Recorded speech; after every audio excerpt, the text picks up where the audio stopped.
नमस्कार दोस्तों। इन दिनों देश में एक देश एक चुनाव का मुद्दा काफ़ी गरमाया हुआ है। सत्तारूढ़ भारतीय जनता पार्टी और प्रधानमंत्री नरेंद्र मोदी द्वारा समर्थित इस प्रस्ताव का उद्देश्य चुनाव खर्च को कम करना है, शासन को बढ़ाना और अधिक स्थिर सरकारें सुनिश्चित करना है। हालांकि इसने तीव्र बहस को और विवाद को जन्म दे दिया है। आलोचकों का तर्क है कि यह भारत के संघीय ढांचे को कमजोर कर सकता है और क्षेत्रीय प्रतिनिधित्व को कमजोर कर सकता है, यानी कि क्षेत्रीय दलों की राजनीति को खत्म कर सकता है। ऐसे में यह विश्लेषण करना बहुत महत्वपूर्ण हो जाता है कि क्या यह प्रस्ताव एक परिवर्तनकारी कदम है या फिर लोकतंत्र के लिए संभावित खतरा हो सकता है। इसी संदर्भ में बातें करते हुए सबसे पहले जानते हैं कि आखिर एक राष्ट्र एक चुनाव है क्या चीज। एक राष्ट्र एक चुनाव की अवधारणा ने हाल के वर्षों में भारत में महत्वपूर्ण बहस को जन्म दे दिया है। इसमें लोकसभा और सभी राज्य विधानसभाओं के लिए एक साथ चुनाव कराने का प्रस्ताव है। इस प्रस्ताव के पीछे का विचार चुनावी प्रक्रिया को सुनिश्चित करना, चुनाव आयोग पर बोझ कम करना और शासन में स्थिरता सुनिश्चित करना है। हालांकि इस प्रस्ताव के समर्थकों और विरोधियों ने अपने अपने तर्क रखे हुए हैं, इसके समर्थन में भी और इसके विरोध में भी।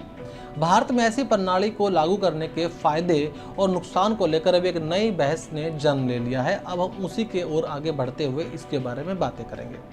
सबसे पहले जानते हैं कि इस मुद्दे को लेकर आखिर इतिहास के पन्नों में क्या क्या है।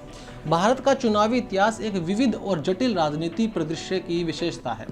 1947 में अपनी स्वतंत्रता के बाद से ही भारत में चरणबद्ध चुनावों की प्रणाली का पालन किया जाता है, जिसमें लोकसभा चुनाव हर 5 साल में एक बार होते हैं और राज्य के विधानसभा चुनाव अलग अलग अंतराल पर होते रहते हैं और इनकी अवधि भी 5 वर्ष की ही होती है। इस दृष्टिकोण ने क्षेत्रीय पार्टियों के आकांक्षाओं को बढ़ा दिया, विविधता में अभिव्यक्ति की अनुमति को भी प्रसारित किया। हालांकि इसके परिणाम स्वरूप बार बार चुनाव भी होते रहते। तो ये एक देश एक चुनाव के फायदे क्या हैं, क्योंकि जब अगर इसका इतना प्रचार हो रहा है तो इसके फायदे क्या हो सकते हैं। देखिए, एक राष्ट्र एक चुनाव को लेकर इसके जो समर्थन में लोग हैं उनके तर्क है कि कई संभावित लाभ प्रदान करेगा ये प्रणाली अगर लागू हो जाती है तो, जिसका उद्देश्य चुनावी प्रक्रिया को सुव्यवस्थित करना और शासन को बढ़ाना है।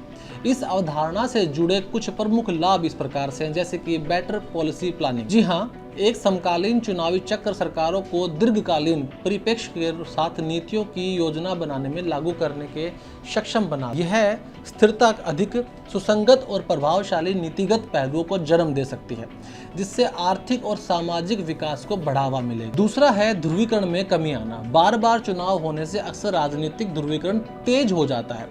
वन नेशन वन इलेक्शन संभावित रूप से चुनावी अभियानों की तीव्रता को भी कम कर सकता है, क्योंकि लड़ने के लिए कम चुनाव होंगे। इससे अधिक समावेशी और रचनात्मक राजनीति का माहौल का बढ़ावा मिल सकता है। तीसरा जो लाभ है वो ये है आसान प्रशासन। जी हाँ, व्यवस्थाओं को आसानी से संचालित करना। चुनावों के प्रबंधन के लिए व्यापक संसाधनों और जनशक्ति की आवश्यकता होती रहती है। वन नेशन वन इलेक्शन चुनाव प्रशासन की कार्यप्रणाली को सरल बनाता है, जिससे कि चुनावी निकायों के लिए कुशलतापूर्वक चुनाव कराना आसान हो जाता है।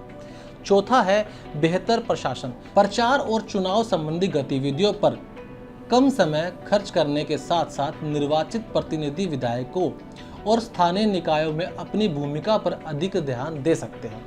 इस बदलाव के परिणाम स्वरूप अधिक प्रभावी शासन और नीतियों को चलाया जा सकता है। वन नेशन वन इलेक्शन को लेकर क्या है चुनौतियां और चिंताएं। तो आइए अब जानते हैं कि इसको लेकर चुनौतियां क्या क्या हैं, कि वन नेशन वन इलेक्शन को लेकर आखिर चुनौतियां क्या हैं और चिंताएं क्या क्या हैं। हालांकि एक राष्ट्र और एक चुनाव के समर्थन में अपने अलग विचार है, लेकिन यह चुनौतियों और चिंताओं से रहित नहीं। ऐसे महत्वपूर्ण चुनाव सुधार को लागू करने के लिए निम्नलिखित मुद्दों पर सावधानी पूर्वक विचार करने की आवश्यकता है। वो मुद्दे क्या क्या हैं वो अब मैं आगे आपको बता रहा हूँ। सबसे पहले वोटर टर्नआउट का। जी हाँ, एक राष्ट्र एक चुनाव का लक्ष्य मतदान प्रतिशत को बढ़ाना है। चिंताएं हैं कि इसका विपरीत प्रभाव पड़ सकता है। कुछ मतदाता कम बार होने वाले चुनाव में भाग लेने के लिए कम प्रेरित हो सकते हैं, जिससे कि संभावित रूप से भागीदारी कम हो सकती है बजाय इसके बढ़ने के। जी हाँ, दूसरा है सुरक्षा चुनौतियाँ। राष्ट्रव्यापी चुनाव की सुरक्षा का प्रबंधन एक महत्वपूर्ण उपक्रम है, कार्य है। समकालीन चुनाव के दौरान उम्मीदवारों, मतदाताओं और मतदान केंद्रों की सुरक्षा सुनिश्चित करना तार्किक रूप से चुनौतीपूर्ण और संसाधन गहन हो सकता है। इसमें ज़्यादा संसाधन लगने की संभावना है। दूसरा है मजबूत लोकतंत्र। जी हाँ, भारत के संघीय ढांचे पर वन नेशन वन इलेक्शन का प्रभाव चिंता का विषय भी हो सकता है। चुनाव के समन्वय के साथ संघवाद के सिद्धांतों को संतुलित करने के लिए सत्ता के केंद्रीकरण से बचने के लिए सावधानीपूर्वक विचार करने की भी आवश्यकता है। लोकतंत्र पर इसका क्या प्रभाव पड़ेगा? एक राष्ट्र एक चुनाव के प्रस्ताव ने भारत के संघीय ढांचे पर इसके प्रभाव पर महत्वपूर्ण बहस छेड़ दी है। भारत की संघीय प्रणाली राज्यों को काफी स्वायत्तता यानी कि आज़ादी देती है, जिससे उन्हें क्षेत्रीय और स्थानीय मुद्दों को संबोधित करने की अनुमति भी मिलती है। तो आपको क्या लगता है कि एक राष्ट्र एक चुनाव भारत के लिए जरूरी है, और क्या इसके लागू हो जाने के बाद लोकतंत्र को मजबूती मिलेगी या कुछ नकारात्मक इसके असर पड़ने वाले हैं? क्या इस प्रणाली के आने से क्षेत्रीय पार्टियां खत्म हो जाएंगी? कमेंट बॉक्स में अपनी राय जरूर दीजिएगा। आशा करता हूं वन नेशन वन इलेक्शन के कॉन्सेप्ट के फायदे और नुकसान अभी आप थोड़े समझ चुके होंगे।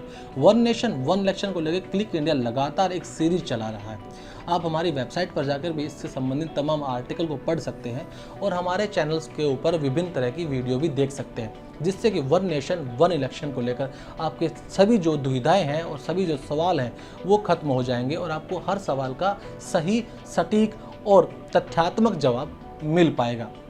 अब मिलते हैं अगली वीडियो में, तब तक के लिए बने रहे मेरे साथ यानी क्लिक इंडिया के साथ। धन्यवाद।